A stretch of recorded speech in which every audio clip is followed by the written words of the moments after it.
Keempat buku tersebut single authorship, masing-masing buku tentang tinjauan pasar modal Indonesia, ekonomi politik konglomerasi Indonesia, spektrum ekonomi politik Indonesia, dan meramal ekonomi di tengah ketidakpastian. Mungkin sebagai gambaran singkat saja, yang pertama adalah penjelasan tentang bekerjanya pasar modal di Indonesia yang kala itu di tahun 80-an ini masih sangat baru. Bagaimana strukturnya, cara bekerjanya, pengelolaannya, masalah yang dihadapi, dan sebagainya. Yang kedua, menceritakan lahirnya sejumlah perusahaan raksasa yang menjadi konglomerat.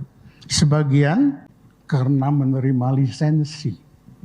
Sebagian karena memang pengelolaan perusahaan tersebut bagus. Yang jelas Pak Syahrir mengkritisi konglomerasi yang berasal dari lisensi dan menuntut agar hal tersebut dihilangkan. Tetapi kalau mengenai masalah ketidakpastian, siapa yang dapat menangani? Mungkin hanya dukun, dan payahnya ada juga yang masih percaya pada dukun. Padahal yang mana ada sih? Kalau Amerika diperintah oleh presiden yang sangat unpredictable kayak Bapak Donald Trump itu bagaimana?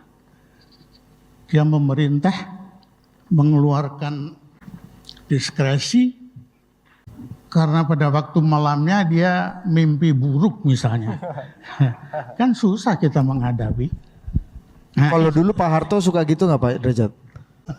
mohon maaf, saya ini orang lama, kerja untuk Pak Harto 10 tahun, meskipun akhirnya dipecat sama beliau, tetapi Pak Harto tidak demikian. Pak Harto orang yang percaya pada orang-orang yang dianggap pinter. Senior-senior saya, dari Profesor Sumitro sampai Pak Wijoyo dan yang lain-lain, semua itu didengarkan oleh Pak Harto. Kalau Pak Harto setuju ya dilaksanakan, kalau tidak ya tidak itu.